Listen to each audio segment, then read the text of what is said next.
എല്ലാ കൂട്ടുകാർക്കും hand crafts മലയാളത്തിൻ്റെ മറ്റൊരു വീഡിയോയിലേക്ക് സ്വാഗതം.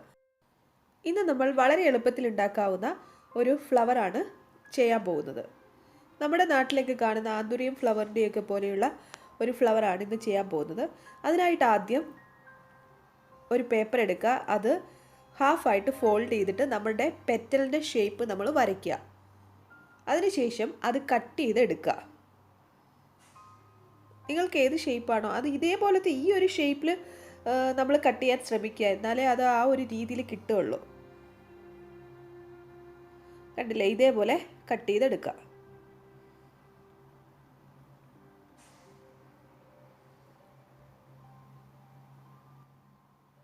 ഇനി നമ്മൾക്ക് വേണ്ടത് യെല്ലോ കളർ പേപ്പറാണ്.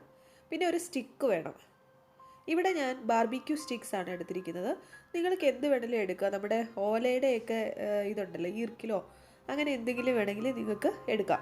അതിനുശേഷം യെല്ലോ കളർ പേപ്പർ ഇതേപോലെ ചുറ്റിയെടുത്തിട്ട് അവിടെ ഗ്ലൂ വെച്ചിട്ട് നമ്മൾ അത് സ്റ്റിക്ക് ചെയ്യുക. ഇനി ഈ സ്റ്റിക്ക് നമ്മൾ ഒരു ഗ്രീൻ കളർ പേപ്പർ വെച്ചിട്ട് ചുറ്റിയെടുക്കുന്നുണ്ട്. ഇനി നിങ്ങളുടെ കയ്യിൽ ഫ്ലോറൽ ടേപ്സ് ഒക്കെ ഉണ്ടെങ്കിൽ അത് വെച്ചിട്ട് ചുറ്റിയെടുത്താൽ മതി. ഇതേപോലെ ഞാൻ ചുറ്റിയെടുക്കുന്നുണ്ട്. ആ യെല്ലോ കളർ കുറച്ച് പുറത്തേക്ക് നിൽക്കണം, അതിനാണ് ഞാനത് കുറച്ച് പുറത്തേക്ക് വലിച്ചു വെക്കുന്നത്. ഇനി നമ്മൾ അതിൻ്റെ എൻഡിൽ ഗ്ലൂ അപ്ലൈ ചെയ്ത് സ്റ്റിക്ക് ചെയ്യുക.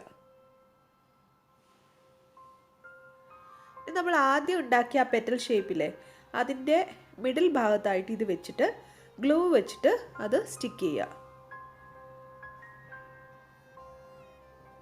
ഇനി ഇതിന് 2 ലീവ്സും കൂടെ വെച്ച് കഴിഞ്ഞാൽ നമ്മുടെ പേപ്പർ ഫ്ലവർ റെഡി.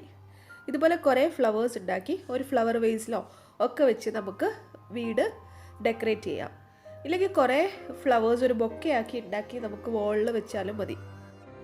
ഈ ഫ്ലവറിൻ്റെ മുകളിലും കൂടി ഞാൻ കുറച്ച് ഒരു പേപ്പർ ഇതേപോലെ ചുറ്റി കൊടുക്കുന്നുണ്ട്. അത് കറക്റ്റായിട്ടൊന്ന് സ്റ്റിക്ക് ആവാഞ്ഞത് കൊണ്ടാണ് അങ്ങനെ ചെയ്യുന്നത്.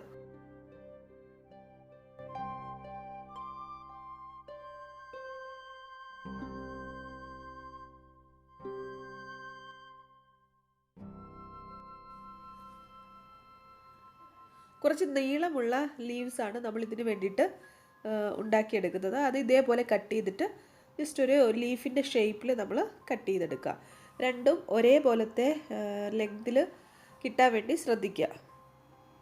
ഇനി ഇതും കൂടി അറ്റാച്ച് ചെയ്യുക. അപ്പോൾ നമ്മുടെ ഫ്ലവർ റെഡിയാവും. വളരെ എളുപ്പത്തിലല്ലേ നമ്മളിത് ഉണ്ടാക്കിയത്. ഇപ്പോൾ ഈ വീഡിയോ നിങ്ങൾക്ക് എല്ലാവർക്കും ഇഷ്ടപ്പെട്ടിട്ടുണ്ടാവുമെന്ന് ഞാൻ കരുതുന്നു. ഇഷ്ടപ്പെട്ടിട്ടുണ്ടെങ്കിൽ നിങ്ങൾ ലൈക്ക് ചെയ്യുക, ഷെയർ ചെയ്യുക. പിന്നെ ഇതുവരെ ചാനൽ സബ്സ്ക്രൈബ് ചെയ്തിട്ടില്ലെങ്കിൽ പ്ലീസ് ദയവായി എല്ലാവരും ഒന്ന് സബ്സ്ക്രൈബ് ചെയ്യുക. കൂടെയുള്ള ബെൽ ഐക്കൺ പ്രസ് ചെയ്യുകയാണെങ്കിൽ നിങ്ങൾക്കതിൻ്റെ നോട്ടിഫിക്കേഷൻ കൂടി കിട്ടുന്നതായിരിക്കും. അപ്പോൾ ഇനിയും അടുത്തൊരു വീഡിയോയിൽ കാണാം. Take care. ബൈ.